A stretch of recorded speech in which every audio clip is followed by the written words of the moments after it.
सौरभ जी गाजियाबाद से। गुरुदेव आपके चरणों में कोटि कोटि प्रणाम।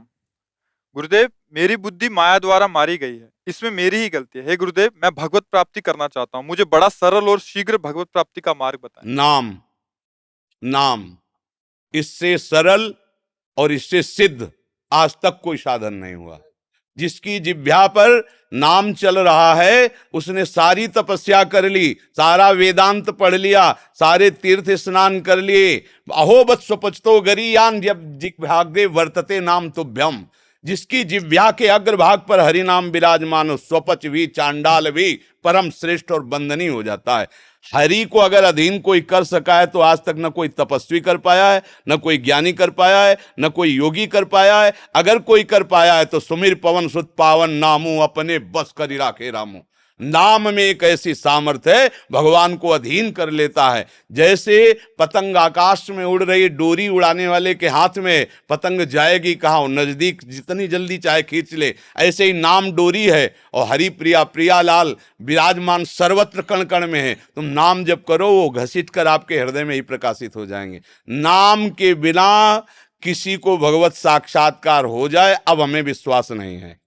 ना आहार शुद्ध है, ना इंद्रियां शुद्ध है, ना हमारा वातावरण शुद्ध है। ऐसी स्थिति में अगर हमें कोई भगवत प्राप्ति करा सकता है तो केवल हरसि हरिनाम जपत जय।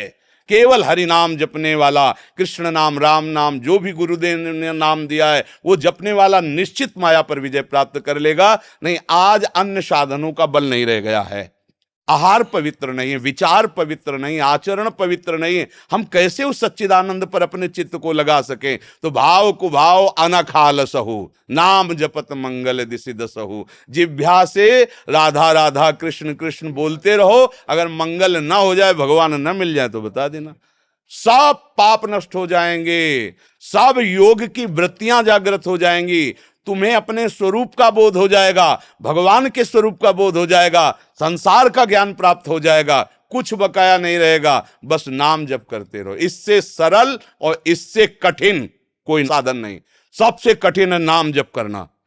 कहने को तो सरल है, पर आप जप करके देखो, मन भागेगा। और साधनों में तो लगने की चेष्टा कर सकता है, निरंतर नाम में नहीं लग सकता। क्योंकि नाम क्या करता है, ये मन को मारता है।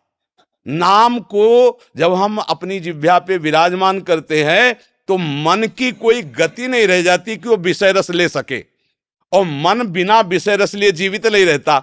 और नाम ऐसी जलन पैदा कर देता है कि मन निर्विषय हो जाता है, मन मर जाता है, और मरा हुआ मन ही भगवत राज्य में प्रवेश पाता है। इसलिए नाम से बढ़कर कोई सिद्ध साधन नहीं, पर नाम में जल्दी रुचि नहीं होती। नाम सबसे पहले अनर्थ की निवृत्ति करता है, पाप प्रवृत्ति को नष्ट करता है। अन्य तीर्थयाटन आदि से पाप नष्ट होते हैं, पर नाम सीधे मूल को मारता है, पाप प्रवृत्ति को, वासना को मारता है। इसीलिए जो मन और इंद्रियों के द्वारा विषयों में विचरता रहा, वो छटपटाहट होती है, वो छोड़ देता है। कि नाम जप से तो बड़ी अशांति पैदा होती है। क्योंकि जिनको शांति चाहिए, जब इस मार्ग में कदम रखते हैं ना, तो नाम पहले मारता है। इंद्रियों के बल, इंद्रियां अभी तक हमें मार रही थी, अब नाम इंद्रियों को निर्बल करता है, नाम मन को निर्बल करता है, और नाम हमें सबल करता है। तो ये इंद्रियां और मन हमारे अधीन हो जाती हैं। नहीं तो सब इंद्रिया और मन के अधीन होकर ही विचरण कर रहे हैं। मना कष्टान इंद्रियाणी प्रकृति स्थानी कर सती। नाम, नाम, हरि नाम जिसकी जिह्वा पे है, बिल्कुल सरल, बिल्कुल सहज, चाहे जिस वेश में हो, चाहे जहां रह रहे हो, चाहे जिस कुल में जन्मे हो, चाहे जो कुछ कर रहे हो, नाम जप करके देखो, तुम्हें निश्चित भगवत प्राप्ति हो जाएगी। इसमें किसी की भी कोई भी तर्क करने की जरूरत नहीं है। नाम अपने आप में समर्थ है। हम तो इतना कहते हैं कि अगर 2-4 बार नाम ले लिया है तो यमराज के हिसाब में उतना ही भारी पड़ जाएगा जाके। अगर 4 बार, 1 बार, 2 बार भी नाम जीवन में लिया है तो पूरा रजिस्टर पाप से भरा है, लेकिन 2 बार हरि नाम लिया। अब यमराज जानते हैं भगवान की महिमा और भगवान के नाम, तो 2 बार के नाम में उनकी कलम कांप जाएगी कि क्या निर्णय करें हम। जीवन में इसने 2 बार नाम लिया है। और फिर जो निरंतर नाम जप करते हैं तो स्वयं हरि अपने को दे देते हैं, अपने को दे देते हैं, उसके अधीन कर देते हैं। देखो, भगवान इतने महामहिम है कि अगर एक पार्षद को आदेश कर दे तो पूरी सृष्टि का नया निर्माण कर सकते हैं। लेकिन भगवान अपने दासों के पास पार्षदों को नहीं भेजा, स्वयं सेवा के लिए गए। अगर चरण चापना पड़ा तो आप सरकार दो, रथ हाँकना पड़ा तो आप हाँक रहे हैं, जो भी कार्य करना पड़ा भक्तों के, तो भगवान ने अपने पार्षदों को कहीं नहीं भेजा, स्वयं गए हैं। यह है नाम की महिमा। जो भगवान का नाम जप करता है तो भगवान के रूप को बलात् आकर्षित करके नाम हृदय में प्रकाशित कर सकता है। कोई भी भगवान के रूप का ध्यान नहीं कर सकता, क्योंकि हमारी जो मन बुद्धि इंद्रियां हैं ये सब प्राकृतिक हैं, चिदानंद तक इनकी पहुंची नहीं। राम अतर्क बुद्धि मन बानी, कैसे हमारा मन उनका ध्यान करे?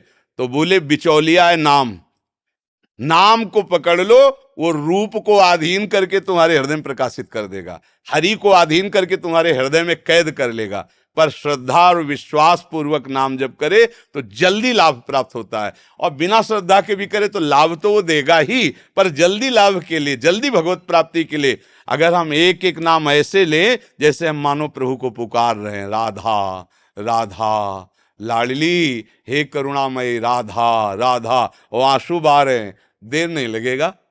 जिस समय रो करके गोपीजनों ने प्रभु को पुकारा, रुदु सुस्वरम राजन कृष्ण दर्शन लालसा, तो उसी समय तासा महावीर भूत चौरी इसमें मान मुखाम्बुजा पीतांबर धरा सृग्वी साक्षात मन मन मत मत, साक्षात प्रभु उसी समय प्रकट हो गए। बस हम रो रो कर प्रभु को पुकारे, इससे बढ़िया और कोई साधन नहीं, इससे बड़ा कोई साधन नहीं। पूर्णिमा